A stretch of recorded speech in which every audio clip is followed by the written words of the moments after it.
Você está na Virtual. Muito mais que conexão. Uma questão de estilo.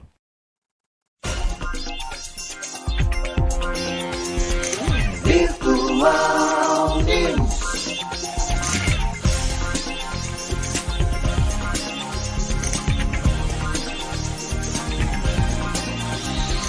Virtual Notícias. Traz a informação.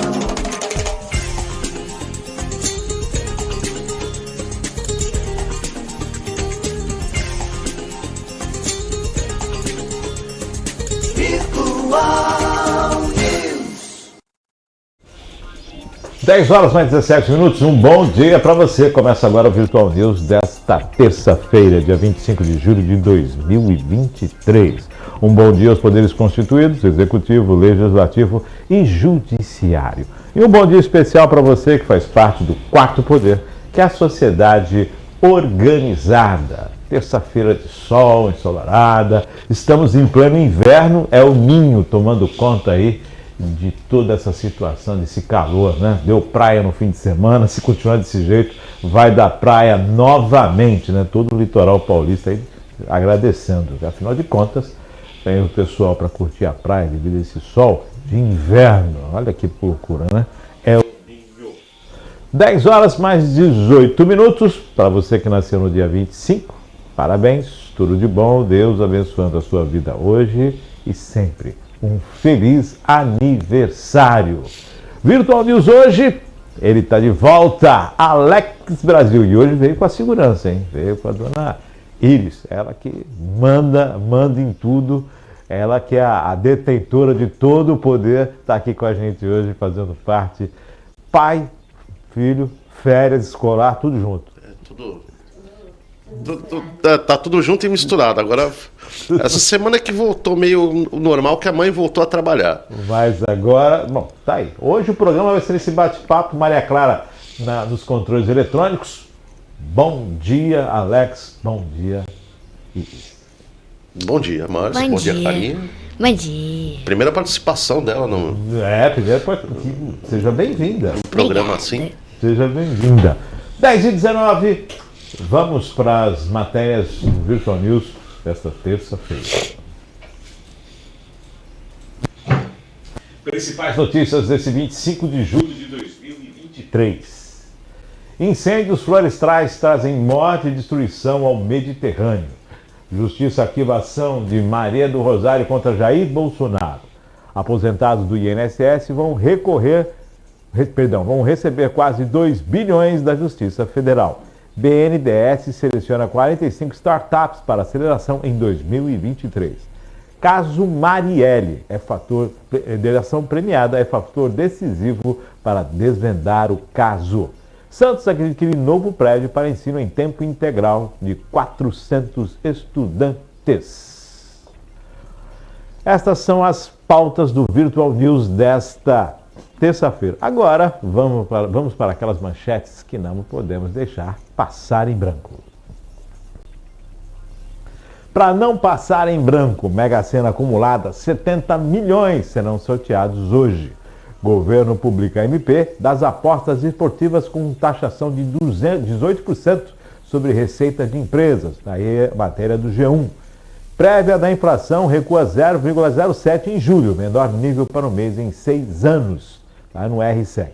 ADM, lucro líquido recua 25,4% no trimestre de 2023 para 927 milhões de dólares. Daí está na broadcast. E na Coreia do Sul, o ministro Carlos Fávaro estreita parceria do país asiático com o Brasil para o avanço da produção sustentável. Alguma delas, todas elas, nenhuma delas? Alex. Acho que a Mega Sena sempre é legal, né? Um dinheirinho a mais, né? Eu não jogo, mas a esperança sempre é boa. De vez em quando eu dou uma arriscadinha também, de vez em quando eu tento alguma coisa, né? Que vai a parte da fé em casa fica com a patroa, né? Ela joga, ela tem um aplicativo da Caixa e aí ela fica Fica acompanhando. Desperta o alarme para ela jogar. Ah, é? É. Não, tá Joga, assim, então, tá. eletronicamente o negócio, né? Você já o negócio chega ali sai. A fezinha é sempre bom. Afinal de contas, já pensou 70 milhões aí, você, né, dá uma ajudadinha na vida, né? Dá pra adiantar uns boletos. Dá pra fazer uns boletinhos, dá pra pensar em dá trocar o carro, né? Que agora não tem mais contos. Então dá mais. Quando eu viro o boleto, eu viro o volante, eu vejo para onde vai a maior parte do prêmio, aí eu fico meio desanimado. Mas depois eu animo novamente, vamos jogar de novo. Né? E agora 18% de taxação nos jogos, né? Nas loterias. Né? Então 18% para alguns, né? Mas para os prêmios maiores parece que é 30%, né? 30%. Mas o jogo não é proibido? É proibido. Jogos de azar são proibidos. É um país mais interessante. Vamos estar taxando o imposto, 18% agora, depois vai vir o AVA, o IVA, e não sei lá quais impostos agora. Vai mudar alguma coisa. Vamos ver, né? Mas a grosso modo. O interessante dessa lei é o aspecto de tentar evitar a manipulação de resultado, né? Desde do caso da loteria, né, do pessoal do esporte lá fazendo aquela situação, jogadores envolvidos, inclusive, continua. Parece que a taxação sobre o prêmio é o assunto que mais chama atenção, mas não é o assunto que vai dar um melhor resultado, né? Porque se realmente conseguirem cercar essa história da manipulação de resultado, de gente com... Mas como você consegue fazer com que isso... É difícil, né? Porque afinal de contas é uma questão de princípios, não? Então, eu vi alguns casos, por exemplo, acho que foi um jogador do Santos, que ele foi acusado de ter recebido a propina, né? De ter sido oferecida a ele. O benefício. O benefício, vamos chamar de benefício. E ele falou que ele não aceitou. Né? E realmente não há uma efetiva prova de que ele tenha participado. Mas puniram ele só porque ofereceram para ele. E isso eu acho errado. Assim, só porque te ofereceram dinheiro, você é culpado? Você é culpado, você tem essa situação. É algo que chama atenção. A gente precisa avançar muito nisso, né? Aí tem um outro aspecto também da coisa da ele está suspenso do futebol por 2 anos. Tá bom. Aí negocia o cara com a Turquia. No mês seguinte ele está trabalhando. Mas então não teve punição. Ele não pode jogar aqui no Brasil. Não pode jogar no Brasil. Mas para transferir para a Turquia tem que ter uma autorização daqui e não existe um comunicado que ele não pode jogar. Não é a FIFA que toma conta de tudo isso no mundo? Então, a coisa está meio mal explicada, né? Vamos ficar atentos a essa questão. Mais uma das leis que já nat morta, né? Pega, mas não leva, né? Exatamente. Pega, mas não leva. 10h25, vamos para as matérias do Virtual News? Vamos ir para as matérias do Virtual News desta terça-feira. Vamos lá? Primeira matéria de hoje: incêndios florestais trazem morte e destruição ao Mediterrâneo. Incêndios florestais mataram 34 pessoas na Argélia e forçaram a retirada de milhares de turistas da ilha grega de Rhodes, enquanto uma intensa onda de calor de verão devasta grandes áreas do Mediterrâneo. Outro incêndio causou o fechamento temporário do aeroporto de Palermo, na Itália, na ilha da Sicília, no sul da Itália, na terça-feira, enquanto uma tempestade durante a noite arrancou telhados e derrubou árvores no norte do país, matando 2 pessoas. O clima extremo de julho causou estragos em todo o planeta, com temperaturas quebrando recordes na China, nos Estados Unidos e no sul da Europa, provocando incêndios florestais, escassez de água e um aumento nas internações hospitalares relacionadas ao calor. Aumento de temperatura. A situação está muito séria no hemisfério norte, né? Nós estamos vendo a onda de calor, incêndio, nós estamos falando aí de momentos chegarem a mais de 50 graus. O ano passado, nós relatamos aqui que na Índia o calor era tão forte que alguns pássaros morriam em pleno voo. Para se ter uma onda de calor. E olha, observa essa situação. E lógico, mudanças climáticas têm a ver com a mão do homem. Alex. Sim, isso é importante. E a gente tem notado que essa parte do calor principalmente nesses países, assim, ela vem piorando, vem se acentuando, né? Todos os anos a gente vê esse calor excessivo. Grécia, essa parte ali do Mediterrâneo. do Mediterrâneo, Estados Unidos também, que é pro lado de cá, a gente vê que essa época eles sofrem bastante com o calor. A gente reclama aqui, fala Rio 40 graus, 40 graus lá é sombra para eles, né? Tem essa mudança, a gente estava conversando com a Denise aqui semana passada, falando que uma das mudanças nessa questão é a questão da umidade, né? Porque é mais seco. Mais seco, e aí tem essa situação.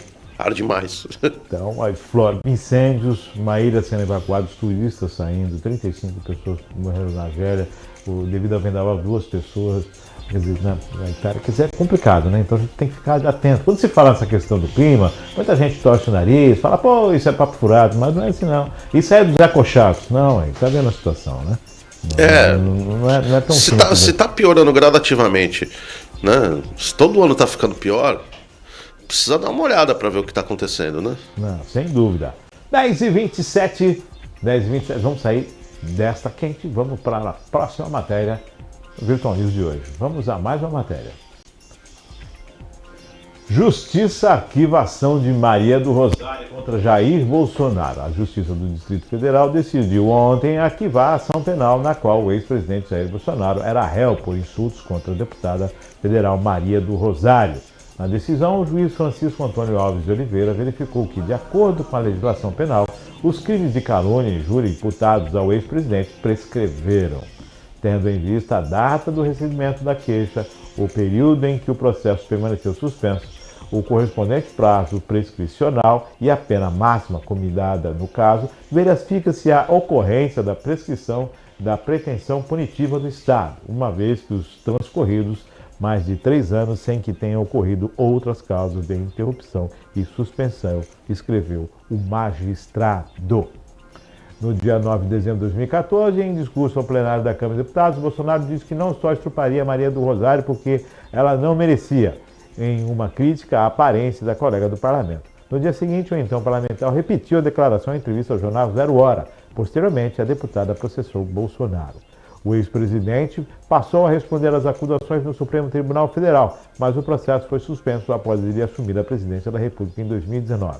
Com o fim do mandato do foro privilegiado, o Supremo determinou que o caso voltasse a tramitar na primeira instância na Justiça do DF.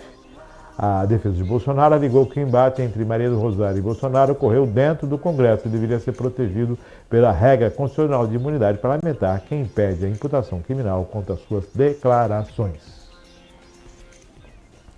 Alex, prazo. O que dá para gente falar sobre isso? É o que está na lei, né? Se não sair, não tiver uma decisão dentro desses 3 anos aí... 3 anos, são essas nuances, digamos assim, que me chamam a atenção. 3 anos suspende, você não vira presidente da República e não responde por isso. Depois que ele passou de presidente da República, o prazo não retoma, ele continua. Quer dizer, não há certos detalhes na lei não precisavam ser analisados de uma forma melhor, ser adaptados a uma condição de igualdade? Sim. O benefício da presidência, vou dizer assim? Então, todas as nossas leis precisam de algumas atualizações, né? A gente tem visto algumas atualizações boas, algumas ruins. Esses dias eu estava comentando, fui fazer uma compra numa loja e aí ainda comentei que a única que sofreu muito pouca alteração ultimamente, mas por não ter tanta necessidade de alteração, é o Código de Defesa do Consumidor, né? Está sempre atual, né? Está sempre... É impressionante, ele já foi feito com um grau de evolução que você vê pouca coisa sendo acrescentada a ele, porque ele já vinha bem completo. Agora, a última reforma trabalhista que a gente teve, que foi a de 2017, rapaz, está caindo tudo. Estão derrubando todos os pontos. O último ponto que derrubaram agora foi a questão da jornada do motorista, que a jornada do motorista... Entende? Aquela situação toda tinha que ter aquela parada, não pode... Então, e era considerado que assim, o motorista, se ele pega um caminhão agora, 5 horas da manhã, na empresa. E aí ele chega, ele fica esperando das 5 da manhã até as 9 horas da manhã para carregar. A jornada de trabalho dele só começa às 9, não começa às 5. Né? Porque a lei fala que é isso aí.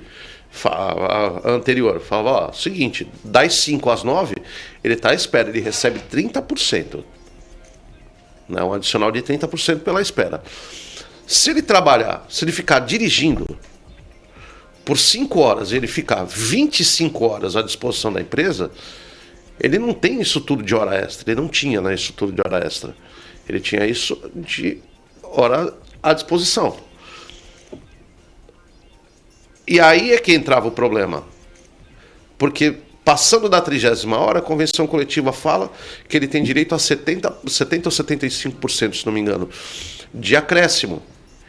Mas se for à disposição, ele só tem direito a 30%. Então há uma conflitância. Aí o Supremo agora, umas coisa de 20 dias, considerou inconstitucional isso daí. E aí, a partir dessa decisão do Supremo, você tem essa retomada da lógica. Se ele está à disposição da empresa, é hora extra. Ele está funcionando. Né? Período normal, está normal. Passou daquele período. E o controle de jornada que as empresas adotaram agora, tem um autotrack, um negócio assim, que se o caminhão tiver parado,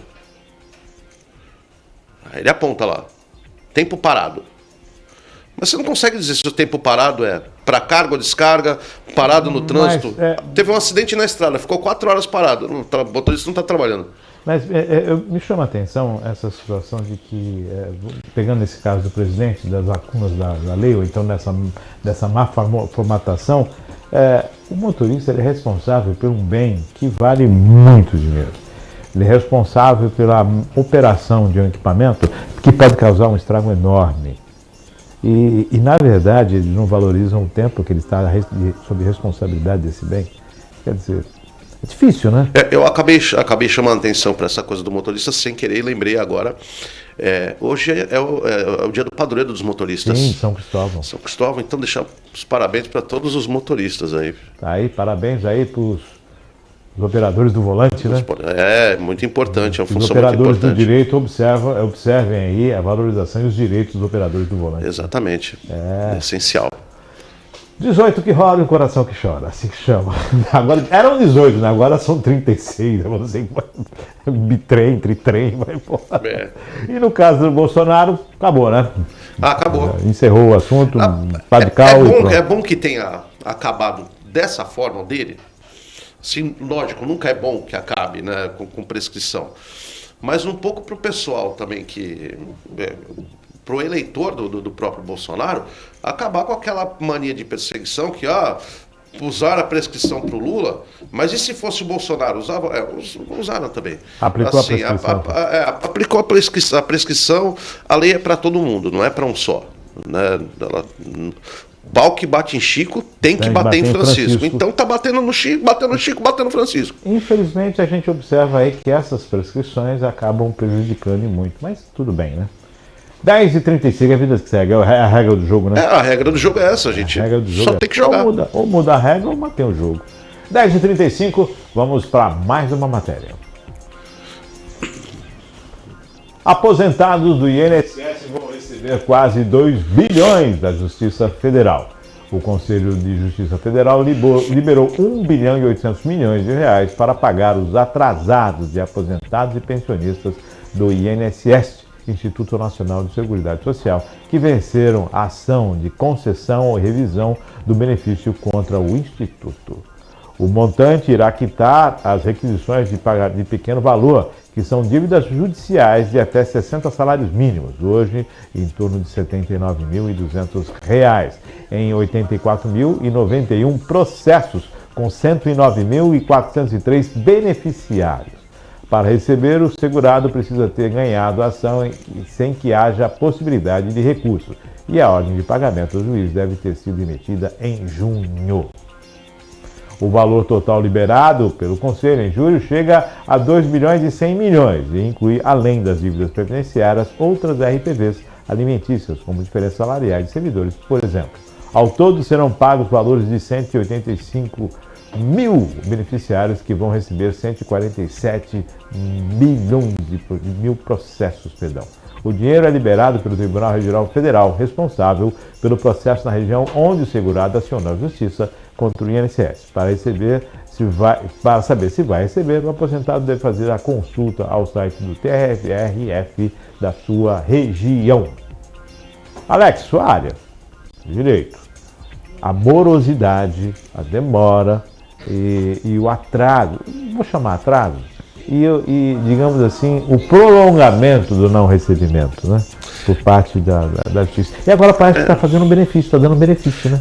E não é, né? Quando a gente fala assim, parece que o governo está dando. Agora o governo. Não, ele está cumprindo a obrigação em atraso. Ele já deve. Né? O governo já deve.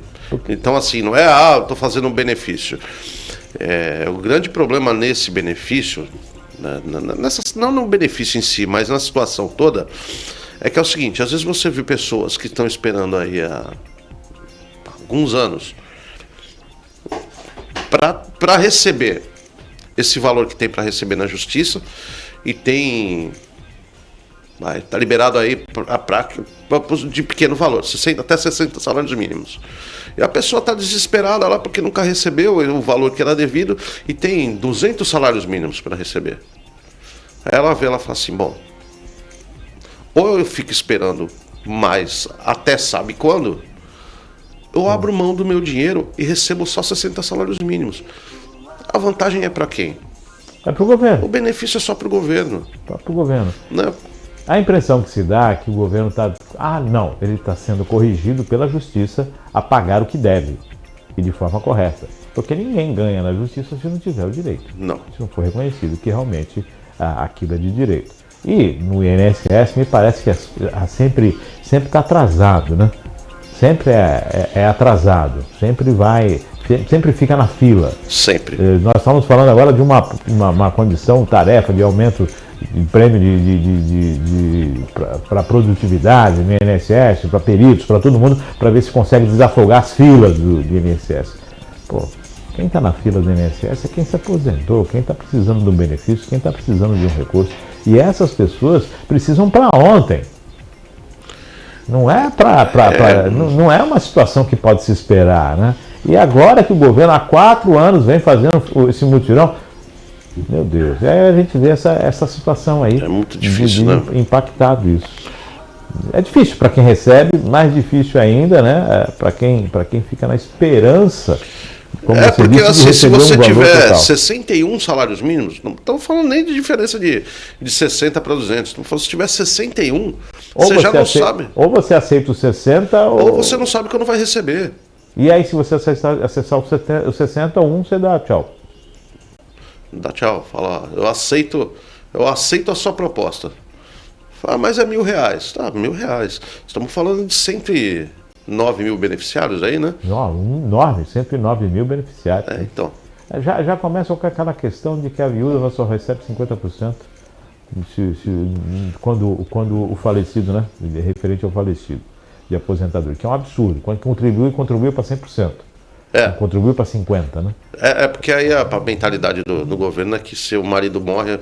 uma boca menos? Uma boca menos. A mulher passa a consumir menos. Então, não é verdade, não é uma condição melhor, é uma boca menos. Já perdeu o marido, não menos dá para comprar mais pizza aí para você... Não. Dá para gastar menos em casa agora. Não dá para gastar menos. Morreu uma boca menos. Então, de direito adquirido, né? De quem contribuiu, né? Exatamente. 10 horas mais 40 minutos. Alguma coisa para acrescentar desse do INSS? Porque no INSS só subtrai, né? Devia ser para todo mundo, não devia ter esse limite de 60 salários mínimos. Devia ser o que é. Devia ser para todo mundo. Deve, paga. Então vamos limitar. O governo só paga 60% do que eu ganho numa ação, tá bom? Eu não ganho nada, eu não pago nada. Ou se não fazer aquele esqueminha da piada, né? Assim, o seguinte, do imposto de renda. O governo pega todo o meu dinheiro, me dá 27,5%. E tá tudo certo. Para eu gastar com cerveja, com o que eu quiser. E tá bom, você paga e tudo. Ele paga minhas contas todas. Tá bom, eu só fico com 27. Eu falei isso uma vez pro Guilherme Herzog. Ele falou, então você é comunista, você não sabe. 10 horas mais 41 minutos, vamos a mais uma matéria. BNDES seleciona 45 startups para aceleração em 2023. 45 startups, empresas emergentes de todo o país, foram selecionadas pelo Banco Nacional de Desenvolvimento Econômico e Social, BNDES, para aceleração em 2023, no terceiro ano do programa BNDES Garagem, desenvolvido pela instituição e executado pelo consórcio AWL, Artemisia, Wayra e Liga Ventures. Todas as regiões brasileiras foram contempladas, sendo 51% das startups selecionadas são da região Sudeste, 34% do Nordeste, 11% do Norte, 2,2% do Sul e 2,2% do Centro-Oeste. Ao todo, o programa recebeu 1.141 inscrições. Os nomes das startups selecionadas serão anunciados oficialmente nesta terça-feira, dia 25, pela instituição financeira.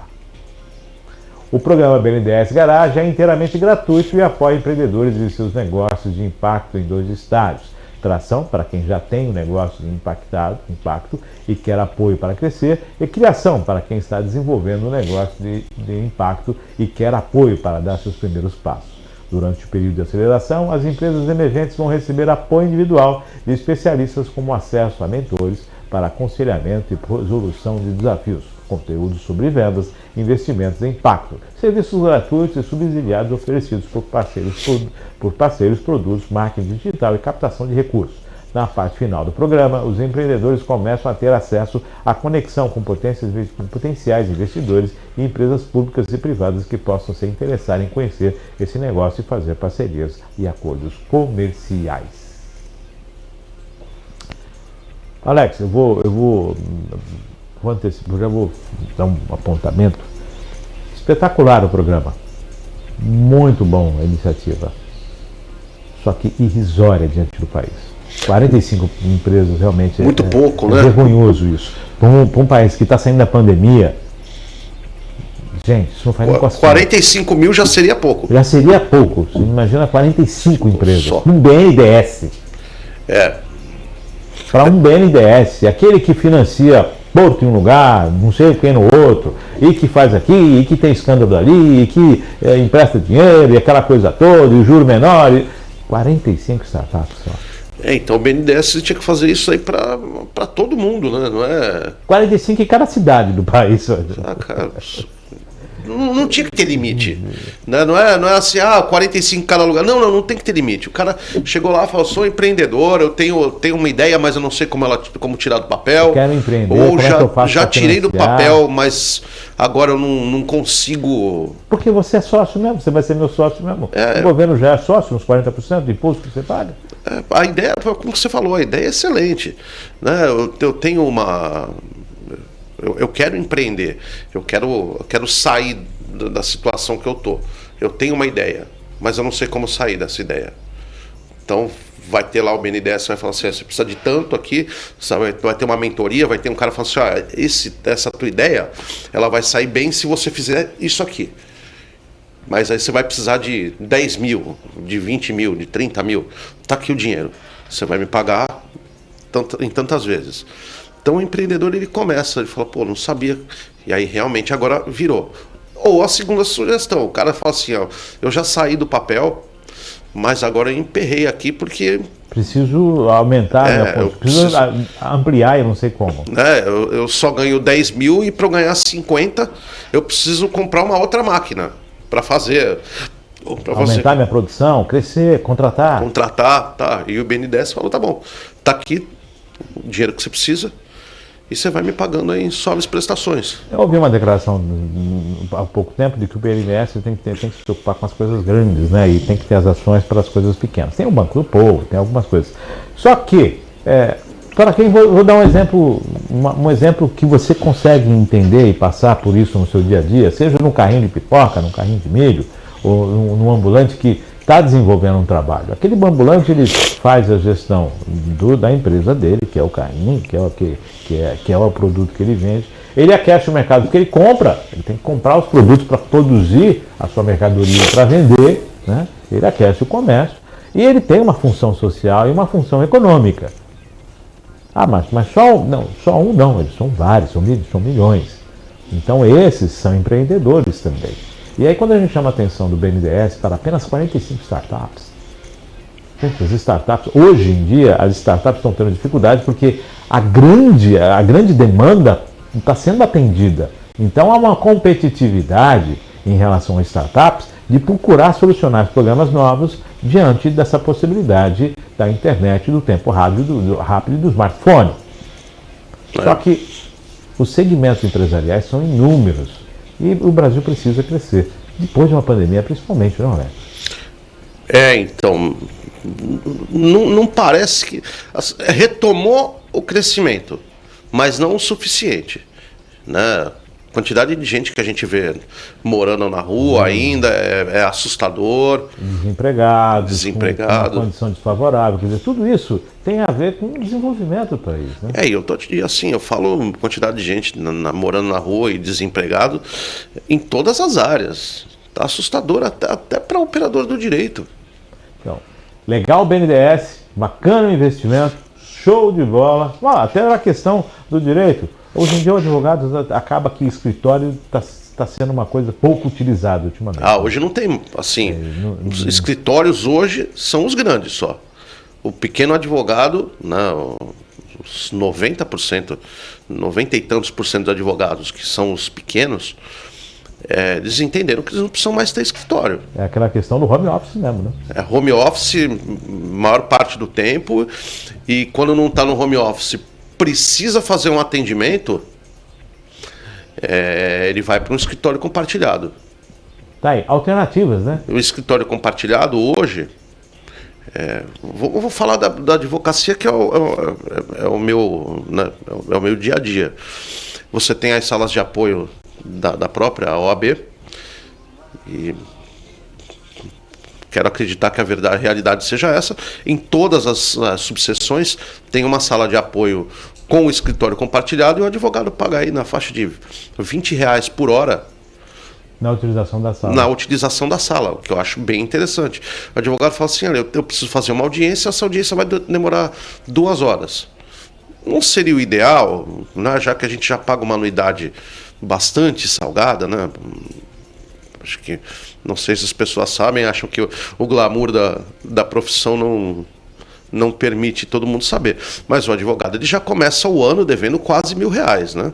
A anuidade da OAB é na faixa de R$1.000. Agora, você imaginar pegar assim, mas o que começa a advogar, ele paga um pouco menos. Tá, paga um pouco menos, mas não paga 200. Um pouco menos de 1.000, mas não. Um pouco menos de 1.000. Eu pago 900 e tantos reais. Menos de 1.000. Menos de 1.000. Né? Hoje você tem facilidade de pagar em 12 vezes, você não precisa pagar, mas até pouco tempo atrás você tinha que pagar, era à vista no começo. Né? Virou o ano, começou o ano, tem que tirar R$1.000 do bolso. Tudo isso impacta para o profissional, para quem está começando principalmente. Quer dizer, eu começo a taxar as pessoas que estão começando. Como é que elas vão chegar no mercado com uma taxação? Então é muito difícil. E eu estou falando não só estou falando de tudo. Então, quando o BNDES vem com essa proposta, que é o 4º, 5º ano que é feito, bacana, mas, poxa vida, 45 empresas. Muito pouco. Né? Principalmente tem que avançar mais. Fica aqui, vai a dica, né? Fica a dica, né? Alô, mercadante. 10 horas mais 50 minutos. Vamos a mais uma matéria. Caso Marielle. Delação premiada é fator decisivo para desvendar o caso. Em março de 2019, Queiroz foi preso junto com o PM reformado Rony Lessa. Na delação premiada, já homologada pela Justiça, o ex-PM relatou que Lessa matou Marielle com disparos de uma submetralhadora e confirmou que ele estava dirigindo o carro utilizado no crime. Lessa está encarcerado na prisão federal de Campo Grande. Em sua colaboração, o ex-policial também delatou que o ex-bombeiro Maxwell Simões Correia, o Suel, que foi preso ontem durante a Operação Elpis, ele é acusado de ter atuado para atrapalhar as investigações do caso Marielle. Segundo as investigações, ele tentou plantar falsas testemunhas e cedeu um carro à quadrilha de Lessa para esconder as armas do crime. Em coletiva, o ministro da Justiça, Flávio Dino, afirmou que Suel também deve ser encaminhado ao sistema penitenciário federal. Marielle e o motorista foram mortos, né? E todo esse crime que parecia não ter solução, não ser possível desvendar, acabou que com a delação premiada tudo veio Agora está se buscando quem foram os mandantes, né? Quem mandou, o importante não é quem matou. Eu acho que assim, lógico, não é falar que não quem matou. Quem matou é fundamental. O operador é fundamental, mas o financiador quem mandou qual matar? A intenção, né? Quem mandou matar, né? Não foi ali o Lessa que chegou, acordou de manhã e falou, vou matar ela, porque eu não gosto dela. E de acordo com o que se observa na delação, que foi colocado para a mídia, foram acompanhamentos de vários meses, né, para conseguir achar um momento em que pudesse cometer o crime, né? Havia ele estava, pelo que eu vi, o Lessa, acho que foi o Lessa, já estava querendo matar ela desde, o crime foi em março, né? Desde de dezembro ele já estava com isso. Tinha essa incumbência. Assim que eles saíram acho que eles estavam presos, saíram da cadeia, já saíram com essa incumbência já. De fazer essa execução, né? Que foi uma execução dela e do motorista. O interessante é a delação premiada nisso. A delação premiada então... que vem se tornando... Agora, lógico, a delação e agora a busca por provas, né? E tudo isso tem não é só a delação, o importante é que assim... Teve a delação, ótimo, eu vi a entrevista do delegado e ele estava explicando isso, assim, a delação, ela mostrou pra gente, ela só corroborou que a gente... Mostrou, vamos para as provas aqui agora. Teve uma hora que ele fala que eles pegaram o carro, deixaram em determinado lugar, e aí pegaram um táxi e foram pegar o carro do outro em outro lugar. A investigação... O delegado falou, realmente foi desse jeito. Porque a gente foi atrás da empresa de táxi e a empresa de táxi mostrou pra gente um relatório que pegaram eles no lugar que ele falou e levaram até o lugar que ele falou que ia, que foram. Então a investigação foi feita. Mas quando que foi feita essa investigação? Só agora. Só agora que depois do crucial, porque até então não se tinha ideia, né? E a delação foi feita com ele preso já, né? Foi aquela questão da confiança do diálogo lá com o operador carcerário lá e acabou trazendo a delação. Muita água vai rolar. Tem. E a delação, pelo que eu vi, ele decidiu entregar, né, tudo que aconteceu. Porque ele se sentiu traído, né, pelo Lessa. O Lessa disse que falou para ele que não tinha feito nenhuma pesquisa sobre dados da Marielle, né? E aí depois apareceu que ele fez pesquisa sobre o CPF numa rede privada, descobriu o endereço dela, essa coisa toda. E aí o Queiroz falou, peraí, ele não me falou nada disso e agora eu vou pagar sozinho esse pato daí. E a delação é interessante porque você não delata quem está abaixo, né? Só quem está acima. Quem está acima. E o interessante nisso é que tem sim toda uma condição nacional, internacional esse caso, e há vertentes para todo tipo de opinião. Você para nos Senadinhos da vida e quando o assunto é o caso Marielle, há todo tipo de possibilidades e vertentes e conspirações e montagem.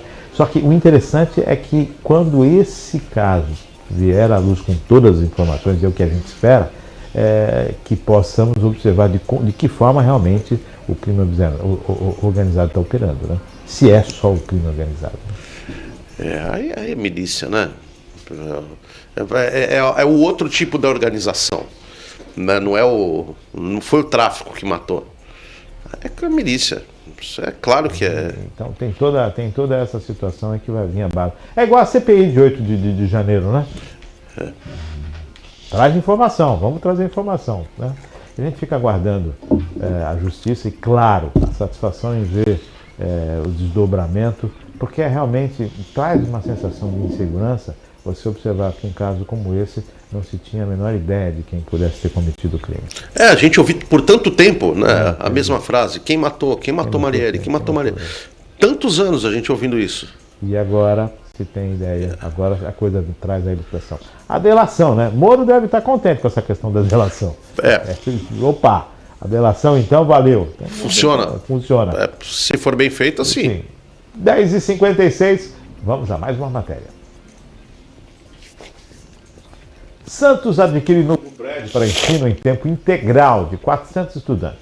O prédio do bairro Imbaré, na rua Benjamin Constant, número 50, foi adquirido pela Prefeitura de Santos por meio da Secretaria de Educação e abrigará 400 alunos do ensino fundamental 1, do 1º ao 5º ano, em período integral a partir de 2024.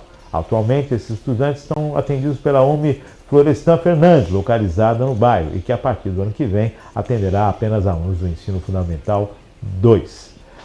Ainda este ano, o prédio já começa a receber os alunos da Jornada AMPA, que são atendidos atualmente no núcleo gerido pela ONG Vidas Recicladas. A partir de 2024, a nova unidade, que tem 1.802 metros quadrados, terá 12 salas de aula, biblioteca, estudioteca, cozinha, refeitório e salas administrativas, além de quadra de esportes, espaço para multimídia e música e salas para lutas, yoga e danças urbanas. Tá aí. Eu gosto disso, quando a gente vê investimento em educação. E sim, uma coisa que você observa, que vai atender 400 alunos, tirando de um outro estabelecimento de ensino e passando, né? Tendo essa desvinculação do 1º a 5º aqui e acima disso lá, quer dizer, parabéns. Eu acho que isso é bacana quando a gente vê que a preocupação com o ensino, com a adaptação para os alunos, com essa evolução da estrutura escolar, né? Isso enquanto algumas cidades não se tem aula porque não se fazem reformas, em outras se adquirem prédios para se ampliar a oferta e a qualidade de ensino. Alex. Eu gosto bastante dessa ideia do ensino integral. Primeiro você tirar a molecada da rua, né? Dar uma condição de aprender por mais tempo. Estar dentro do ambiente escolar por mais tempo, né? Em contato com a cultura por mais tempo. A minha única ressalva você precisa dar uma qualidade melhor para o profissional que está trabalhando com isso. Trabalhar na outra ponta também, né? Então, quando a gente fala em período integral na escola estadual, é uma coisa absurda. É um tipo de trabalho que você faz. Assim, eu brincava com a minha esposa é da área da educação. O tempo integral é ótimo para quem é solteiro, porque você não tem como se preocupar com a sua família. Você sai da escola, você trabalha 8 horas na escola, você vai para casa para trabalhar mais 8. Planejamento de tudo, mas você não faz nada, você não tem como fazer esse planejamento na escola, porque você está trabalhando. Você está trabalhando e as cobranças em cima desse planejamento são... Não, isso veio hoje para fazer para amanhã. Então, assim, final de semana... Então, você precisa dar uma condição melhor para o profissional também. Não é só abrir a oportunidade. Abrir a oportunidade é fundamental. E como é que você dá uma condição melhor para o profissional? Contrata mais profissional. Nesse caso, você precisa. Não adianta você montar só a escola para 400 e falar quantos professores tem para esses 400? Temos 8. Temos 10. Qual é necessário? Não. Assim, o mínimo seriam 60. Mas nós vamos trabalhar com 15. É essencial isso, a gente chegar numa condição de cada vez mais melhorar, tanto para o aluno quanto para o profissional, né? Quanto para os pais, essa questão da proximidade com os pais participando da vida escolar, participando do dia a dia da escola, o pertencimento da escola para a sociedade, a atuação dos profissionais, tudo isso favorece ao estudante, ao aluno, né? Sim. E se a gente realmente quer melhorar um país, é através da educação. Não tenha dúvida disso. É através da educação, é através do condicionamento das escolas, do entendimento da educação, das regras que têm que ser colocadas e mantidas, que afinal de contas a sociedade é isso, né? É uma convenção de regras em que todos têm que respeitar. Se a gente investir em educação, fazer com que essas gerações que estão vindo agora consigam entender vários conceitos que estão sendo jogados aí, perdidos, né? Conceitos vagos, se eles conseguirem entender, vai facilitar muito a vida das gerações que vierem depois deles. Você me chama a atenção nessa questão de conceito, Alex, que a gente vê sempre as pessoas falando, pô, a gente quer direito, quer justiça, quer correto, a gente quer um país correto. Ok, você quer um país correto, todos nós queremos, mas começa a partir de você. Não adianta você querer um país correto e furar uma fila. Não adianta você querer um país correto e tirar vantagem numa situação. Não adianta você querer um país correto e, de repente, pedir algo que você não precisa, ocupar a vaga de alguém que tem uma necessidade maior, ou então se valer daquilo que é benefício para quem tem menos, mas quando você tem a possibilidade de acesso, se valer disso. Quer dizer, a lei de Gerson, né? Você tem que abrir mão dessa lei de Gerson. Então, como é que você quer um país melhor se você não levanta para um idoso sentar no banco de e outras ônibus? coisas também, como é que você quer a qualidade melhor de lei, por exemplo? E aí as pessoas às vezes não conseguem compreender isso. Assim, fulano saiu da cadeia, a culpa é do Lula. Tá, vamos imaginar que seja a culpa do Lula porque o Lula indicou alguém pro Supremo, né?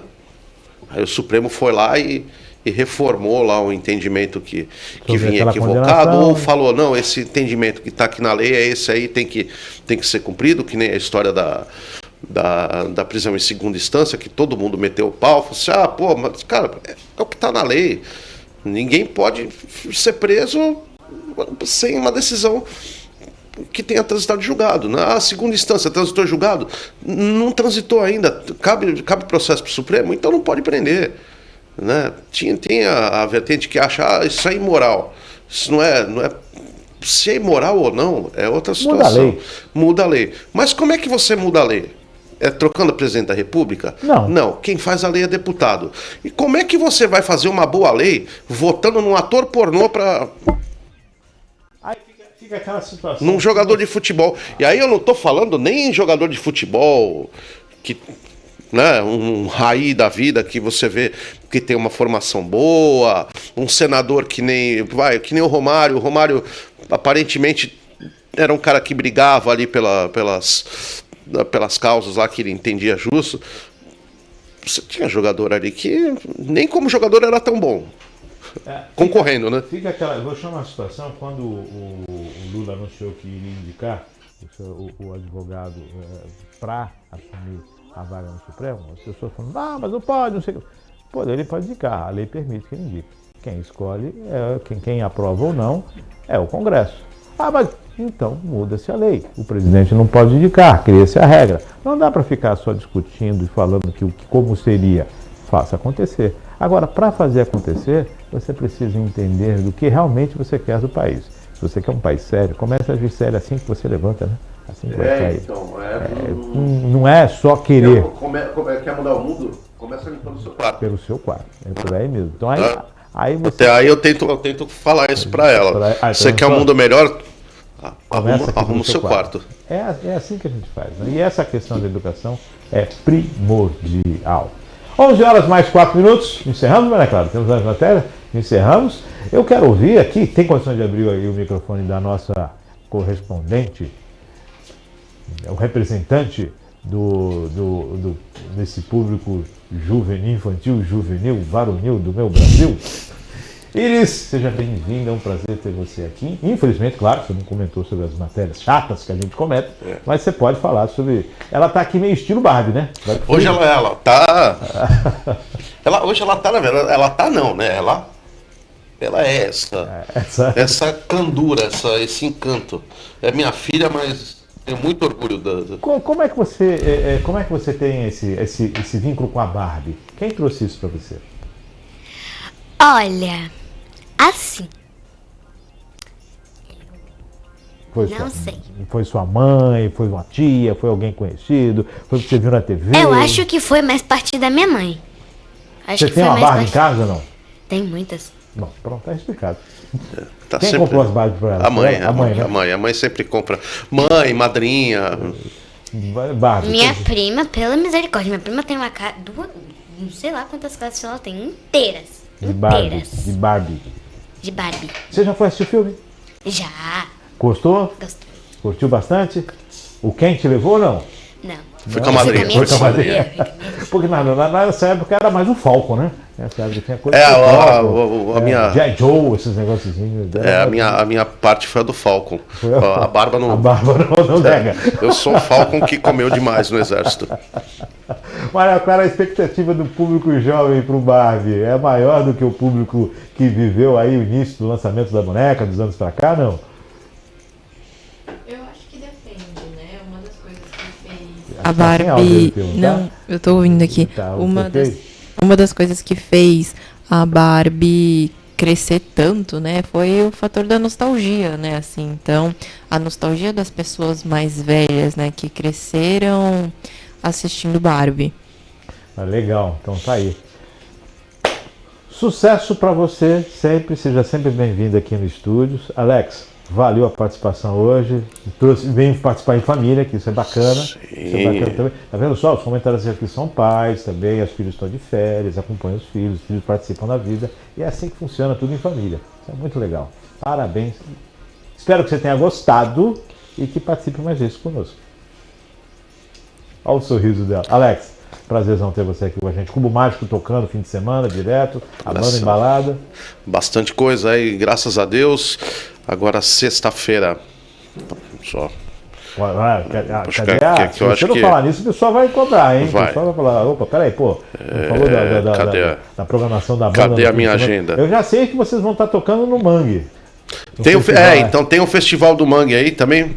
Deixa eu só pegar aqui. Vão estar tocando. Lembrando, né, que tem muita coisa.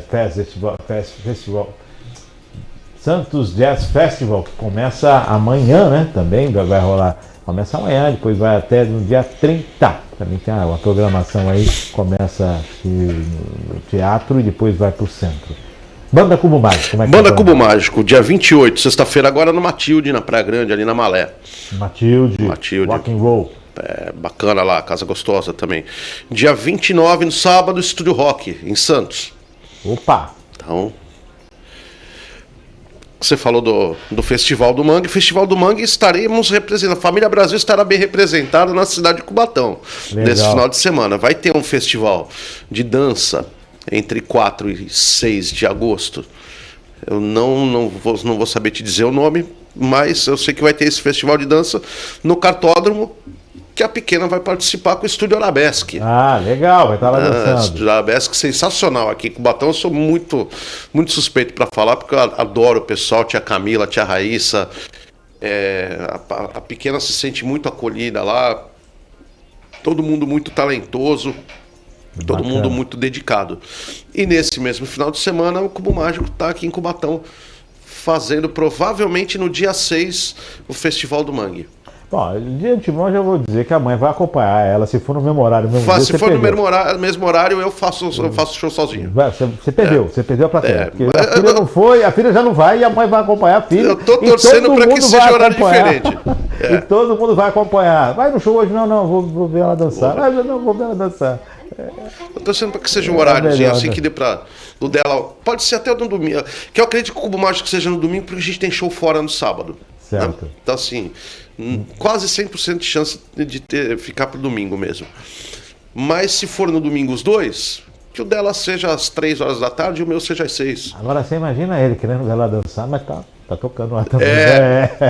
Já aconteceu bastante. Já fiz algumas loucuras. Já saí de show e fui direto para Campos do Jordão para assisti-la. Ah, legal. Parabéns. Sucesso pro Cubo, sucesso para você. E aí, ó, quem sabe lá, se for no domingo, de repente a gente está lá acompanhando você dançar lá, né? Olha, que bacana. Já fui minha companheira de coral já. 11 horas mais 10 minutos, agradecendo a presença do Alex, apresentando a Iris, agradecendo a Maria Clara, agradecendo sempre a sua audiência. Daqui a pouquinho o quarto do News está à disposição para você nas redes sociais, no Facebook e no YouTube. Não temos interação no Facebook e no YouTube, é muita coisa ao mesmo tempo. Mas está lá mais os canais para que você possa acompanhar e assistir. E os drops, claro, para você rever, compartilhar, opinar, fique sempre à sua vontade. Fique com Deus, excelente terça-feira e até amanhã, a partir das 9h30 da manhã, se Deus quiser. Virtual News.